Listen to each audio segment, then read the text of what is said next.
பொன்கி DTC நீங்கள் ரெண்டாக பேசுவோம். அப்படி உதாரணம் ரொம்ப நகைச்சுவையாகவும் வேடிக்கையாகவும் வினோதமாகவும் இருப்பதாக நீங்கள் என்ன அது ஒரு உகாரம். அவர் என்ன சொல்றாரு, குடும்ப உறவில் என்னுடைய பெண்ணை யாராவது மானங்கப்படுத்தின உதாரணமும் நாட்டினுடைய பாதுகாப்பும் ஒன்றா அவர் சொல்லிக்கிட்ட உதாரணம் அவர் பேச்செல்லாம் நீங்கள் காங்கிரஸ் கட்சியினுடைய ஸ்போக்ஸ் பர்சனாக உங்களை நான் வரவேற்கிறேன். சொல்லுங்கள். அதாவது சார் சொல்கிறது இதுவரைக்கும் அவர் பேச ஒன்று கூட பொருந்தாத வாதத்தையே பேசுகிறாரு. பெண்ணுக்கும் பாராளுமன்றத்திற்கும் சம்பந்தமே இல்லை.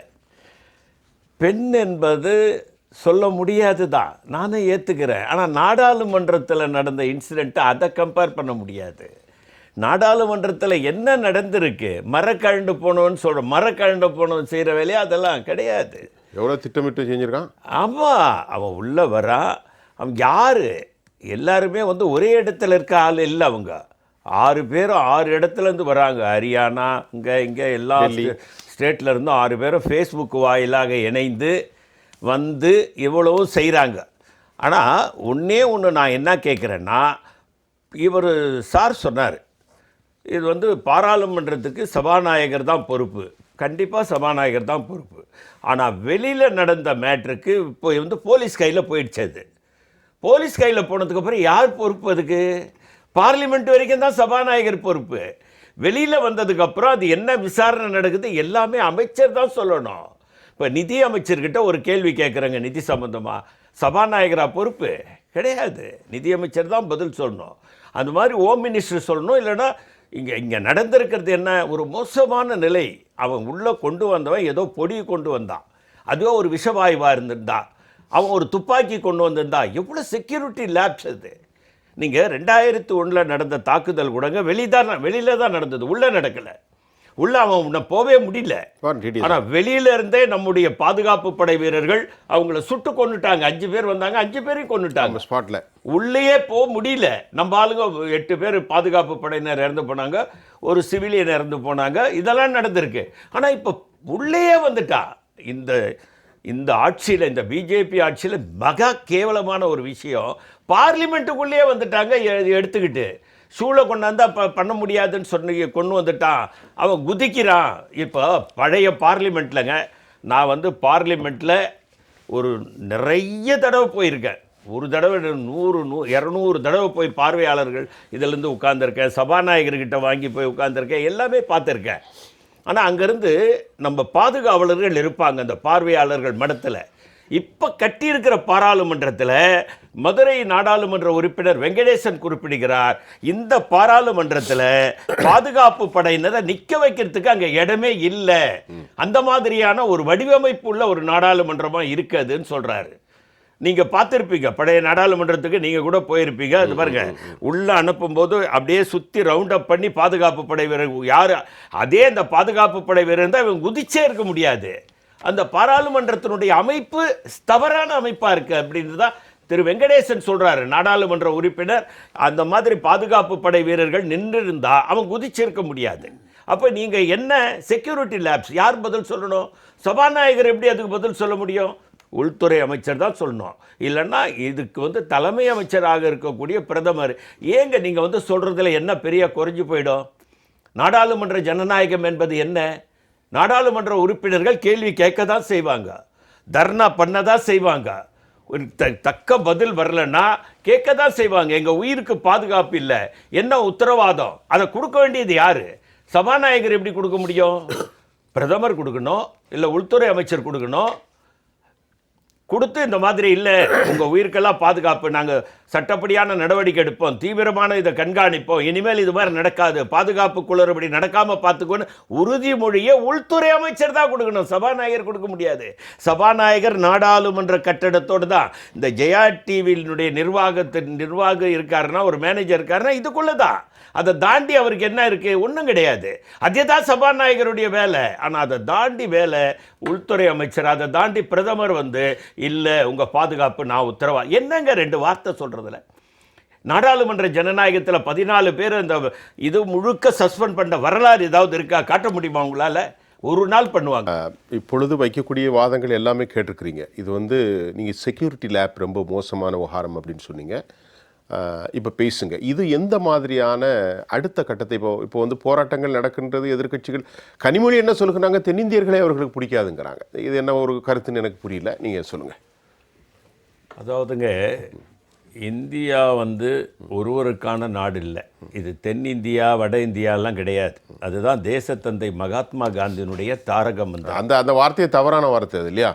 நம்ம எல்லாம் இந்தியர்கள் இல்லை, தென்னிந்தியா வட இந்தியா. தென்னிந்தியாவை அவர்கள் பார்வையில் அது இருக்கு, அதை இருந்துட்டு போட்டோம். அது அரசியல் தனம். பிஜேபிங்க கால் பதிக்க முடியல, நாங்கள் அங்கே கால் பதிக்க முடியல, உங்களுக்கு ஒரு வருத்தம் இருக்கும். ஆனால் இப்போ நம்ம சாரும் இன்னொருத்தரும் வந்து பேசும்போது ஆம் ஆத்மி பற்றி பேசினாங்க, மற்ற இயக்கங்களை பற்றி பேசினாங்க, காலிஸ்தானை பற்றி பேசினாங்க. காலிஸ்தான் பிரிவினையை தடுத்தவரே எங்கள் அன்னை இந்திரா காந்தி தான். அதனால் உயிரையே விட்டாங்க. பிந்தர்ன்வாலே என்ற ஒரு ஆள் வந்து மிகப்பெரிய ஒரு தாக்குதலை நடத்த திட்டமிட்டிருந்த நேரத்தில் பொற்கோயிலில் ப்ளூ ஸ்டார் ஆப்ரேஷன் என்ற பெயரில் ஒரு பெரிய இதே நடத்தினாங்க. இதெல்லாம் வரலாறு. முதல்ல வந்து எனக்கு ஒரே ஒரு வேதனை என்னன்னா, பிஜேபி ஆதரவு நண்பர்கள் முதல்ல வரலாறை படிக்க மாட்டேங்கிறாங்க. ஏன்னா திரு அண்ணாமலை அவர்களே வரலாறை தப்பாக பேசிகிட்டு இருக்காரு. 48 இறந்து போனார் நம்முடைய மகாத்மா காந்தி. 20,000 புக்கை படிச்சிருக்கேன்னு அவரே சொல்றாரு. அவர் சொல்றாரு, எதை படிச்சாருன்னு எனக்கு தெரியல, எதை படிச்சாருன்னு தெரியல. 20,000 புத்தகத்தை படித்தேன்னு தமிழ்நாடு பிஜேபி தலைவர் சொல்கிறார். நம்முடைய பொன்கி என்ன சொல்கிறார், அவருக்கு வரலாறு தெரியாதுங்கிறாரு. எப்படி தெரியாதுன்னு நான் சொல்ல வரேன்னா, அவர் சொல்றாரு 50ல் குடியரசு கிடைச்சது நேரு அவருக்கு அழைப்பு கொடுக்கலன்னு சொல்றாரு. பொது மக்கள் மத்தியில சொல்றாரு. 48ல் நீங்க தானே சுட்டு கொண்டீங்க அவரை. அப்புறம் 50ல் நீங்க எப்படி அவருக்கு போய் இது கொடுக்க முடியும்? அதுக்கப்புறம் இன்னொன்று சொல்றாரு. என்ன சொல்றாரு? நம்முடைய மராட்டிய வீரர் சிவாஜி வந்து போன வருஷம் வேற, காளிகாம்பாள் கோயிலுக்கு போயிட்டு வந்த வருஷத்தை வேற சொல்றாரு. மீனாட்சி அம்மன் கோயிலில் நடந்த வரலாறு, பசும்பொன்னையா அவர்களுக்கும் பேரறிஞருக்கும் நடந்த நிகழ்வை தவறா சொல்றாரு. என்ன சொன்னார் பசும்பொன் ஐயா? இங்கே வேண்டாம் கோயிலில், நீங்கள் தமுக்க மைதானத்தில் வச்சுக்கோங்க. அதோடு முடிஞ்சு போன விஷயத்தை பேரறிஞர் அண்ணா அவர்களை பசும்பொன் ஐயா என்னென்னவோ பண்ணாருன்னு வரலாறெல்லாம் திருச்சி கூறி, எப்படி நம்முடைய பிரதமர் மோடி அவர்கள் 2014 15 லட்சம் ரூபா கொடுப்பேன், 2 கோடி பேருக்கு வேலை கொடுப்பேன்னு சொல்லிட்டு வந்தாரோ, அதே தான் அங்கே டாப்ல இருந்து பாட்டம். நான் என்ன கேட்க, நீங்களும் நீ நண்பர் இதைத்தான் 10 வருஷமா சொல்லிக்கிட்டு இருக்கேன், ஒன்றும் கதை நடக்கலையே. எங்க நான் என்ன சொல்றேன், அது கதை நடக்கிறது நடக்காததெல்லாம் வேற. சரி, இந்த ஜனநாயகத்தில் வந்து மக்கள் வாக்களிக்கிறாங்க, ஏற்றுக்கொள்கிறோம், அது இருந்துட்டு போட்ட ஒரு பக்கம். ஆனால் அவங்க வாக்குறுதிகள் ஒன்றை கூட நிறைவேற்றலை. இன்னைக்கு 2000 பேர் 2 கோடி பேருக்கு ஆண்டுக்கு வேலை தரேன்னு சொன்னாங்களே, 2 கோடி பேருக்கு ஆண்டுக்கு வேலை போய்கிட்டு இருக்குங்க. பணமதிப்பு இழப்பு வந்தபோது சிறு குறு தொழிலில் பாதிக்கப்பட்டு இன்னும் மீண்டு எழலை. அதுதான் இந்தியாவினுடைய ஒரு மிகப்பெரிய ஒரு தொழில் நிறுவனமாக அடையாளம் காட்டப்பட்டது. நீங்கள் திருப்பூர் கோயம்புத்தூர்லாம் போய் பாருங்கள், சிறு குறு தொழிலாம் முடங்கி போச்சு. அதெல்லாம் இனிமேல் மேலேயே கொண்டாட முடியாது. பொன்கி, ஒரு விஷயத்தை நான் கேட்குறேன். இப்போ டாபிக் மாறினாலும் நிறைவுக்கு வந்துட்டோம். இதையும் தாண்டி மத்திய பிரதேசத்தில் 48% எடுத்து இன்னைக்கு 18 ஆண்டுகளுக்கு அப்புறமும் எந்த அடிப்படையில் வாக்கு போட்டாங்க? ஷார்ட்டா சொல்லுங்க, நேரம் கருதி. நான் என்ன இவ்வளவு குறைகளை நீங்க வைக்கிறீங்க. 18 வருஷத்துக்கு அப்புறம் மாமாஜி ஓட்டு எடுத்து ஜெயிக்கிறார். அவர் இன்னைக்கு சிஎம் இல்ல, அது வேற உகாரம். எப்படி போட்டாங்க? 48% எப்படி போட்டாங்க? வேலை இல்ல, எதுவுமே இல்ல, 15 லட்சம் கொடுக்கல, எப்படி போட்டாங்க? நான் கேட்கறேன், சொல்லுங்க, நீங்க தான் சொல்லணும். இது பாருங்க, நான் என்ன சொல்றேன், இப்ப தேர்தல் விவகாரத்தை பத்தி நம்ம பேசுறோம். நாடாளுமன்றத்தில் இது நடந்த முறை, அதே நேரத்தில் எம்பிக்கள் 14 பேர் சஸ்பெண்ட் இருக்கு பார்த்தீங்களா, மிகப்பெரிய மாபெரும் ஜனநாயக படுகொலை. எப்பவுமே இந்த போன்ற ஒரு நிகழ்வு நாடாளுமன்றத்திலங்க எவ்வளோ பெரிய, இப்போ நம்முடைய மரியாதைக்குரிய மறைந்த அருண்ஜேட்லி, மரியாதைக்குரிய மறைந்த அம்மா சுஷ்மா ஸ்வராஜ், இவங்கெல்லாங்க சபாநாயகரை போய் அப்படியே முற்றுகையிடுவாங்க. அவங்களெல்லாம் ஒரு நாள் கூட சஸ்பெண்ட் பண்ணது கிடையாதுங்க. எல்லா பிஜேபி நண்பர்களும் போவாங்க, பிரதமர் வரணும்னுவாங்க. நீங்கள் நம்பவே மாட்டீங்க, மன்மோகன் சிங் 10 நிமிஷத்தில் அங்கே ஆஜராவார், சரியான பதிலை சொல்லுவார், எல்லோரும் அமர்ந்துருவாங்க. ஒரு நாள் ஒரு கேள்வி அருண்ஜேட்லி கேட்குறாரு, பிரதமர் வர முடியல, பிரணாப் வந்தார், உடனே பதில் சொன்னார், சரியான பதில் சொன்னார், ஓகே பாஸ் அப்படின்னு உட்கார்ந்துட்டார் அருண்ஜேட்லி. ஏன் நீங்கள் பயப்படுறீங்க?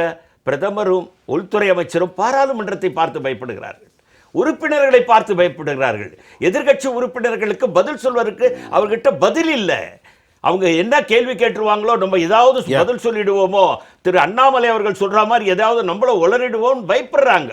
அவங்க கிட்ட பதில் இல்ல. எதிர்க்கட்சி என்ன கேட்கிறாங்க, ஏங்க இந்த மாதிரி நடந்தது, மணிப்பூர் கலவரத்தை பத்தி சார் சொன்னாரு. எங்க உலகமே காரி துப்புச்சுங்க. அந்த 2 பொண்களை எடுத்து போனது பிபிசி காட்டின அன்னைக்கு என்ன இந்தியா ஒரு நாடா? இங்க இப்போ அவர் சொன்னாரு அங்க அங்க ஜாதி மதமா மோதல் கிடையாது. அதுக்கு மேல இருக்கிற தாமிரத்தின் மேலதான் இந்த மத்திய அரசாங்கத்திற்கு கண்ணு.